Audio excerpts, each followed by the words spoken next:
कहानी की शुरुआत में हमें एक फैमिली को दिखाया जाता है जो हंसी खुशी अपनी जिंदगी गुजार रहे होते हैं, लेकिन उन्हें पता नहीं था कि कुछ ही मिनट बाद उनके साथ कुछ ऐसा होने वाला है जिसके बारे में सोचने से भी डर लगता है। जब पति पत्नी अपने बातचीत में मसरूफ थे, तभी अचानक उन्हें बाहर से लोगों की चीखने चिल्लाने की आवाजें सुनाई देने लगती हैं। जब वो दोनों घर से बाहर निकले तो उन्होंने देखा कि बाहर लोगों के बीच हलचल मची हुई है। लोग अपने अपने घरों को छोड़कर भाग रहे थे, जैसे कुछ बड़ा होने जा रहा हो। जेसन और बेथ ने देखा कि हमारे पड़ोसी भी घबराए हुए जल्दी जल्दी अपना घर खाली कर रहे हैं। जेसन ने पड़ोसी से पूछा कि आखिर वजह क्या है, तुम लोग क्यों घर छोड़कर जा रहे हो?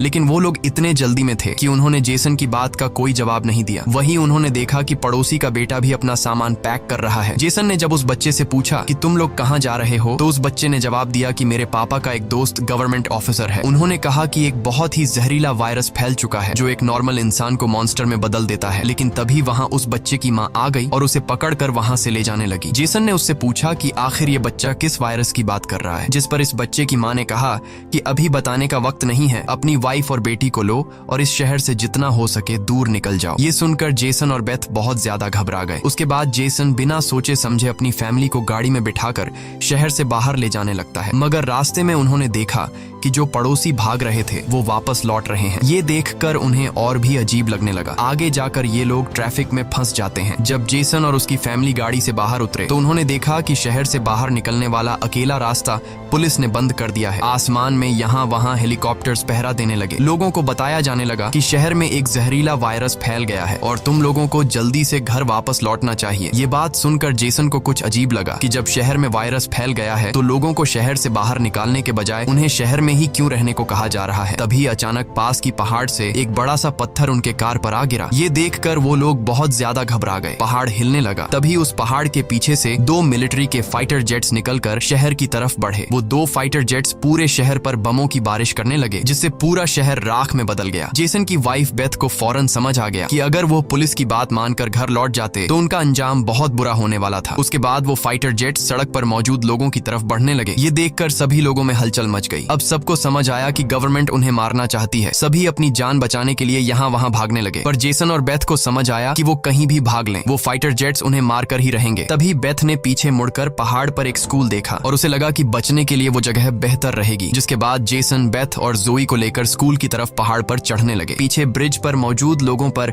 फाइटर जेट्स बम गिराने लगे। ये तीनों तेजी से दौड़ते हुए स्कूल तक पहुंच जाते हैं और खुशकिस्मती से वहां उन्हें एक टनल मिल जाता है और बम धमाके से कुछ ही सेकंड पहले वो जल्दी से उस टनल में घुस जाते हैं। जैसे ही बंकर का दरवाजा बंद हुआ, ऊपर एक जोरदार धमाका हुआ, लेकिन खुशकिस्मती से ये लोग बंकर के नीचे थे और इनकी जान बच गई। मगर इनके लिए हैरानी की बात ये थी कि आखिर ये कौन सा वायरस था कि गवर्नमेंट को शहर के सभी लोगों को मारना पड़ा। वो लोग कुछ भी नहीं समझ पा रहे थे। बस उन्हें ये पता चल चुका था कि अगर जिंदा रहना है तो चुपचाप बंकर में जिंदगी गुजारो। लेकिन इनके लिए परेशानी की बात ये थी कि आखिर ये लोग यहाँ कब तक जिंदगी गुजारेंगे और उन्हें पेट भरने के लिए खाने पीने का क्या करना होगा। अच्छी बात ये थी कि वहाँ ढेर सारा एक्सपायरी खाना रखा हुआ था जो 3 लोगों के लिए काफी लंबे समय तक चल सकता था। जेसन की वाइफ बेथ बहुत ज्यादा परेशान थी। वह अपनी बेटी जोई के बारे में सोचने लगती है कि अगर ये बीमार हो गई तब इसका क्या करेंगे। और बेथ दरवाजा बंद करते समय उसका हाथ भी लग गया था, जिसमें काफी गहरी चोट आई थी। वो दोनों इस बात को लेकर भी घबरा रहे थे कि कहीं इस जहरीले वायरस ने उनकी बॉडी पर भी अटैक न कर लिया हो। मगर अभी ये सोचने का वक्त नहीं था। उन्हें अब इस बंकर को सेफ बनाना था ताकि ऊपर बंकर का दरवाजा कोई खोल न सके। जेसन ने लोहे की जंजीर से बंकर का दरवाजा मजबूती से बंद कर दिया और तय किया कि अब उन्हें यहीं पर छिपकर जिंदगी गुजारनी है। लेकिन जमीन के नीचे रहने का जीवन आसान नहीं था। हर दिन वही एक जैसा खाना, पीने के लिए कीचड़ से भरा हुआ पानी और खाली समय में वह ताश खेलते। बाहर की दुनिया से उनका पूरी तरह से कनेक्शन कट चुका था। कई दिनों तक यहाँ रहने के बाद वो लोग बहुत ज्यादा इस बंकर में तंग हो चुके थे। लेकिन वो क्या करते? अगर ऊपर जाते तो उनकी जान नहीं बच पाती। इस जीवन ने जेसन के परिवार को मानो इस दुनिया के अंत का एहसास दिलाया। जोई ने अपने पापा से पूछा, पापा हम यहाँ कब तक रहेंगे? जेसन के पास इस बात का कोई जवाब नहीं था। उसने अपनी बेटी से बस यही कहा, जब बाहर वायरस चला जाएगा तभी हम बाहर जाएंगे। वो अपनी बेटी की आंखों पर उंगलियां रखकर बाहर की दुनिया उससे इमेजिन करवाता है। इस तरह से दिन गुजरते गए और फिर महीने। उन्हें नहीं पता था कि बाहर निकलने के इंतजार में उन्हें यहाँ इस बंकर में 300 से भी ज्यादा दिन गुजर चुके हैं। जोई अपनी माँ की बनाई हुई पेरिस्कोप से बाहर की दुनिया को देखती है। है। बाहर चारों ओर बस तबाही का मंजर नजर आ रहा था, जैसे ये पूरी दुनिया जलकर राख हो गई हो। वहाँ किसी भी इंसान का नामो निशान तक नहीं था। ये सब देखकर उस छोटी बच्ची को लगने लगा कि शायद हम इस दुनिया के आखिरी बचे हुए लोग हैं। माँ ने उसे दिलासा दिया कि तुम ऐसा मत सोचो, शायद तुम्हारे दोस्त भी हमारी तरह कहीं छुपे हुए हों। अब रात हो चुकी थी और डिनर का समय हो चुका था। उनके पास अब खाना भी कम बचा हुआ था, इसीलिए वो तीनों थोड़ा सा खाना खाकर काम चला रहे थे। लेकिन आज जोए की जिद पर उसे पूरा एक कैन का डिब्बा दिया गया। जोए ने जब टिन का डिब्बा खोला तो उसने देखा कि टिन का डिब्बा अंदर से खाली है। इस डिब्बे के पीछे की तरफ एक छोटा सा छेद था, शायद कोई चीज इसमें से खाना चुरा गई थी। बेथ ने सारी बची हुई डिब्बों की जांच की तो पता लगा कि पूरे 12 डिब्बे खाली थे। ये देखकर वो बहुत ज्यादा परेशान हुए, क्योंकि ये तो उनके 2 हफ्तों का राशन था। बेथ ने वेंटिलेशन जाली की तरफ देखा और अंदाजा लगाया कि शायद कोई चूहा अंदर आकर खाना ले गया। बेथ ने कहा कि अगर ये चूहा है तो इसे जल्द मारना पड़ेगा, नहीं तो ये हमारा सारा खाना बर्बाद कर देगा। बेटी के उदास चेहरे को देख जेसन ने उसे दिलासा दिया कि छोटी छोटी बातों से परेशान मत हो, अगर खाना खत्म हो भी गया तो मैं ऊपर जाकर कुछ सामान ले आऊंगा। अगले दिन जब जोई अपनी माँ के साथ ब्लॉक्स में खेल रही थी तभी पीछे से हल्की सी आवाज आई। जोई ने जब पीछे मुड़कर देखा तो एक चूहा फिर से टिन फूड चुराने घुस आया था। इससे पहले कि वो चूहा भाग जाता, जोई ने फौरन अपने पेरेंट्स को बुलाया। आज उन्हें इस चूहे को हर हाल में मारना था। जेसन गुस्से में चाकू निकालकर उसे टुकड़े टुकड़े करने के लिए आगे बढ़ा, लेकिन वो छोटा सा चूहा बहुत तेज निकला। वो जेसन के वार से खुद को बचाते हुए निकल भागा और टेबल पर रखी लालटीन को भी गिरा दिया। जैसे ही वो अपने बिल में घुसने वाला था तभी बेथ ने अचानक झपटा मारा और चूहे को मार दिया। वो सब चूहे को मारने की खुशी मना रहे थे कि दूसरी तरफ लालटीन के गिरने से धीरे धीरे आग बढ़ने लगी। जेसन दौड़कर उस लालटेन को बंद करने लगा, लेकिन वो लालटेन बहुत गर्म था, जिससे जेसन का हाथ जल गया और लालटीन का शीशा फटने पर पूरे टेबल में आग लग गई। बेथ ने पर्दा फाड़कर आग बुझाने की कोशिश की। जेसन ने नल से आधी बाल्टी पानी निकालकर उस आग पर डाला। जैसे तैसे करके उन दोनों ने उस आग को बुझा लिया, लेकिन खतरा अभी टला नहीं, बल्कि अब उनके लिए और भी मुश्किल बढ़ने वाली थी, क्योंकि आग तो वो लोग बुझा चुके थे, मगर आग से निकलने वाले धुएं ने पूरे बंकर को धुएं से भर दिया था और वह धुआं धीरे धीरे वेंटिलेशन जाली से ऊपर की तरफ निकल रहा था। ये देखकर वो सब घबरा गए, क्योंकि ये धुआं उनका वहां होने का ठिकाना जाहिर कर रहा था। अब सब लोग सांस रोककर बैठे थे। जेसन ने कहा कि शायद रात का अंधेरा धुएं को छुपा लेगा और किसी को हमारे ठिकाने के बारे में पता नहीं चल पाएगा। वो तीनों डर के साए में पूरी रात जागते रहे। अगली सुबह उन्होंने खुद के तसल्ली के लिए पेरिस्कोप से बाहर झांक कर देखा तो उनके पैरों तले जमीन खिसक गई। उन्होंने देखा कि बाहर तो पूरा धुएं का गुब्बार उठा हुआ था। ये देखकर उन लोगों की बेचैनी बढ़ने लगी। उन्हें पूरा यकीन हो गया था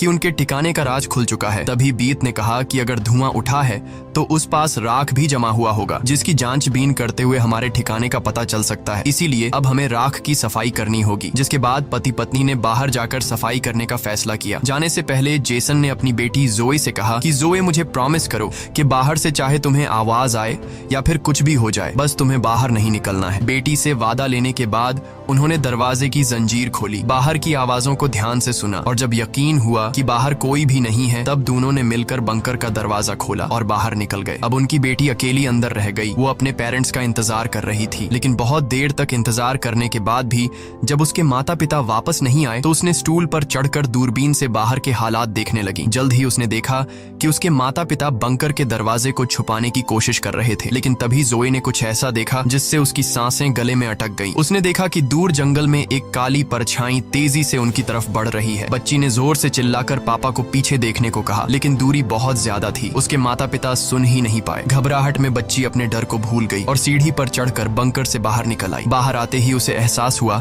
कि उसके माता पिता अब वहां नहीं थे। बच्ची ने बेचैनी में जोर जोर से अपने माता पिता को पुकारना शुरू किया। तभी पीछे से अचानक उसका मुंह किसी ने दबोच लिया। ये कोई और नहीं बल्कि उसकी माँ थी। कुछ सेकंड्स बाद एक जंगली हिरण का झुंड तेजी से वहां से गुजरा। हालांकि वो तीनों बाल बाल बचे, लेकिन बीत का डर और ज्यादा बढ़ने लगा। इन हिरणों का इस तरह भागना जरूर किसी खतरनाक चीज से बचने की कोशिश थी।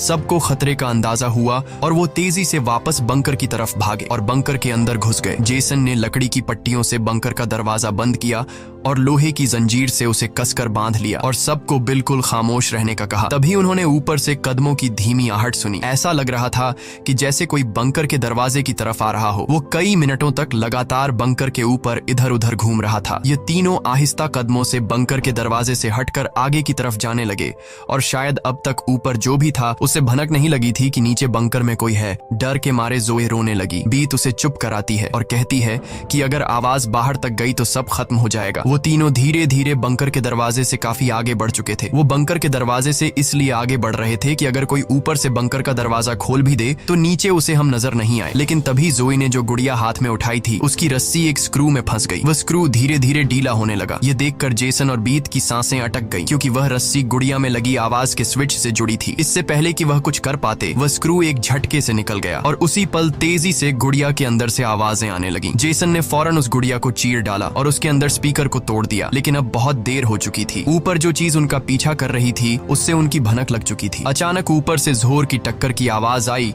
और फिर भारी कदमों की गूंज सीधा बंकर के दरवाजे के ऊपर रुक गई। उसने आखिरकार उनका ठिकाना ढूंढ ही लिया और उसे खोलने की कोशिश करने लगा। वह बंकर के ढक्कन को जोर से धकेल रहा था और जंजीरों से बंद होने के बावजूद खतरा साफ महसूस हो रहा था। और ऊपर के राक्षस को पता चल चुका था कि जरूर नीचे कोई मौजूद है। हालांकि वह दरवाजा मजबूत जंजीरों से बंद था, लेकिन उस चीज की भयानक ताकत के सामने वह जंजीरें एक एक करके टूटने लगी। यह देखकर जेसन को पता चल चुका था कि दरवाजा अब ज्यादा देर टिक नहीं पाएगा। इसलिए वो तेजी से अंदर भागा और वाटर पंप का पाइप उखाड़ने लगा। यहाँ बेथ ने भी हिम्मत दिखाई और सीढ़ी पर चढ़कर अपने शरीर का वजन इस्तेमाल करते हुए चैन को खींचकर दरवाजा बंद रखने की कोशिश करने लगी। लेकिन फिर भी लोहे का ढक्कन धीरे धीरे खुलने लगा। तभी उसी वक्त दरवाजे के ऊपर एक काला साया नजर आया, जिसकी आंखें एक बल्ब जैसी चमक रही थीं, जैसे उन तीनों की मौत ऊपर से उनको देख रही हो। जेसन ने बिना सोचे पाइप से उस पर हमला कर दिया, जिससे वो पीछे गिर पड़ा। जेसन ने जल्दी से वो पाइप दरवाजे में फंसाकर दरवाजे को बंद कर दिया और वो चीज वहां से भाग जाती है। लेकिन जेसन का शरीर अब भी बुरी तरह कांप रहा था। वह कभी सोच भी नहीं सकता था कि बाहर की दुनिया में न सिर्फ बेरहम सोल्जर्स थे, बल्कि खतरनाक राक्षस भी घूम रहे थे। वह पूरा परिवार सीढ़ियों के पास मायूस बैठ जाता है, क्योंकि अब उनका ठिकाना उजागर हो चुका था। अब किसी भी वक्त उन पर हमला हो सकता था और उन्हें इस बात का अंदाजा भी हो चुका था कि इस बार तो एक आया था, लेकिन अगली बार जब वो आएंगे तो उनकी तादाद काफी ज्यादा होगी और हम उनके सामने कुछ नहीं कर पाएंगे। थोड़ी देर बाद अचानक अलमारी हिलने लगी। जेसन और बेथ समझ गए कि उसने अपने बाकी साथियों को भी बुला लिया है। ऊपर से तेज कदमों की आवाजें सुनाई देने लगी, मानो हजारों जीव उनके सिर पर दौड़ रहे हों। फिर वह सभी बंकर के दरवाजे पर इकट्ठा हो गए। उनके डर से नीचे जेसन, बेथ और जोए कांप रहे थे। तभी उन्होंने अचानक एक जबरदस्त हमला शुरू कर दिया। इस बार की ताकत पहले से कहीं ज्यादा थी। मजबूत लोहे का दरवाजा टूटकर नीचे गिरा और बंकर के दरवाजे पर ढेर सारी आंखें चमकने लगी, जिसे वह लोग डर के मारे पीछे की तरफ भागने लगे। लेकिन वह राक्षस भी उनके पीछे चलते आ रहे थे। बेथ ने अपनी तेल की लैंप फेंक दी और उनके और अपने बीच पर्दे में आग लगा दी और अलमारी को पकड़कर दोनों ने उनके बीच रास्ते को ब्लॉक कर दिया। वह सभी तेजी से बंकर के अंदर की तरफ भागने लगे, पर वह लोग जानते थे कि यह सब उन्हें ज्यादा देर नहीं रोक सकते। उनके पास अब बचने का कोई रास्ता नहीं था। तभी बच्ची को जमीन की ओर खुलने वाला एक वेंटिलेशन दिखाई दिया। जेसन ने ताकत से उसे तोड़ा और पूरी जान लगाकर अपनी पत्नी और बेटी को बाहर की ओर धकेल दिया। लेकिन जब खुद बाहर निकलने की कोशिश की तो तंग जगह के कारण वह अटक गया। दूसरी तरफ राक्षस उसकी ओर बढ़ रहे थे। अब जैसे तैसे करके जेसन को यहाँ से निकलना था। उसे कोई दूसरा रास्ता नजर नहीं आया, इसलिए उसने अपने कंधे की हड्डी तोड़ डाली, जिससे वह दर्द से चीखने लगा। पर जल्दी से वह खुद को संभालकर वेंटिलेशन में घुस गया। बेथ बिना समय गवाए पूरी ताकत से जेसन को बाहर खींचने लगी। जेसन जैसे ही बाहर निकलने ही वाला था, तभी एक विशाल जीवी ने आकर जेसन के पैर को पकड़ लिया। जेसन समझ गया कि अब उसका बच पाना नामुमकिन है। अब भाग निकलने की कोई उम्मीद नहीं थी। जेसन ने अपनी पत्नी से आंखें मिलाते हुए कहा कि जो भी हो जाए जोए को कुछ नहीं होने देना, और अगले ही पल वह राक्षस उसे बंकर में खींच लेता है। लेकिन जेसन बंकर में राक्षस से डरने के बजाय उनसे कहता है कि आओ देखता हूँ तुम में कितना दम है। बेथ और जोए ने जब नीचे देखा तो बंकर में से तेज चीखने की आवाजें आ रही थीं। बेथ समझ गई कि उसका पति उन्हें भागने का समय देने के लिए लड़ रहा है। वह दर्द में भी अपनी बेटी को लेकर वहां से निकल पड़ी और राक्षस से बचते हुए वह काफी दूर आए। लेकिन भागते भागते उन्हें कुछ अजीब महसूस हुआ। उन्होंने देखा कि जो हाईवे बाहर की दुनिया तक खुलता था, अब वहां ऊंची दीवार खड़ी थी, यानी अब इस शहर से कोई भी बाहर नहीं निकल सकता है। तभी वहां हेलीकॉप्टर दूर से उड़ता हुआ आया। जब बेथ ने पीछे मुड़कर देखा तो वह एक आर्मी हेलीकॉप्टर था। वह हेलीकॉप्टर तेजी से उनके पास आकर उन पर अपनी तेज स्पॉटलाइट चमकाई। ये दोनों जैसे ही वहां से भागने वाले थे, तभी ऊपर से उन पर एक बड़ा जाल आ गिरा, जिसमें ये दोनों फंस गए। वह दोनों हर एक संभव तरीके से जाल से खुद को छुड़ाने की कोशिश करने लगी, लेकिन जाल ने इन दोनों को बुरी तरह से जकड़ लिया था। बेथ ने जाल की जाली के बीच से देखा कि कुछ हरी आंखों वाले काले साए उनके पास आ रहे हैं। तभी यहाँ हमें कहानी का असल राज मालूम हुआ। ये जो बंदूक थामे पीली आंखों वाले लोग, जिसे हम राक्षस समझ रहे थे, ये असल में कोई एलियन या फिर वायरस से इन्फेक्टेड लोग नहीं थे, बल्कि ये तो मिलिट्री के सोल्जर्स थे जो गैस मास्क और नाइट विजन ग्लासेस लगाए हुए थे, वही आंखें जिसकी पीली चमक उन्हें किसी दूसरी दुनिया का दिखा रही थी। लेकिन सवाल आता है कि आखिर आर्मी वाले इन लोगों के जान के दुश्मन क्यों बने हुए थे। ये सारा राज आपको आगे की थोड़ी सी बची हुई स्टोरी में मालूम पड़ जाएगा। अब बेथ और जोए दोनों इन सोल्जर्स के कंट्रोल में थे। इनमें से एक सोल्जर ने एक बड़ी सी इंजेक्शन निकाली और दोनों के गले में बारी बारी से चुभा दी। जब इनके ब्लड को टेस्ट किया गया तो पता लगा कि ये दोनों भी जहरीले वायरस से इन्फेक्टेड हैं, जिसका मतलब कि ये दोनों इस धरती के लिए एक खतरा हैं, यानी अब इन्हें मार दिया जाएगा। असल में जब वायरस पहली बार फैला था तभी इस छोटे से शहर के कई लोग इसकी चपेट में आ चुके थे। ये वायरस हवा से फैलता था और ये वायरस एक इंसान से दूसरे इंसान को बहुत ही जल्दी लग जाता। इन्फेक्टेड लोग खुद भी नहीं जानते थे कि वो बीमार हैं और गवर्नमेंट के पास इस वायरस को रोकने का कोई एंटीडोट नहीं था। इन्फेक्टेड लोगों को मारने के अलावा गवर्नमेंट के पास दूसरा कोई रास्ता नहीं था। बेथ रो रो कर कहती है कि प्लीज मेरी बच्ची को जाने दो। जब बेथ ने देखा कि ये सोल्जर्स उसकी छोटी बेटी को भी नहीं छोड़ने वाले तो वो पूरी तरह गुस्से में आ गई। उसके चेहरे पर काले निशान उभरने लगे, लेकिन इससे पहले कि वो कुछ कर पाती एक सोल्जर की गर्दन से खून का फव्वारा फूट पड़ा। वो कोई और नहीं बल्कि मौत से लौट कर आया जेसन था। दरअसल बंकर में जेसन मरा नहीं बल्कि वहां वो खुद पर कंट्रोल खोकर वहां सभी सोल्जर्स को मार डाला। उस वक्त वो बहुत ज्यादा गुस्से में था। चेहरे पर काले निशान और आंखें गुस्से से लाल थीं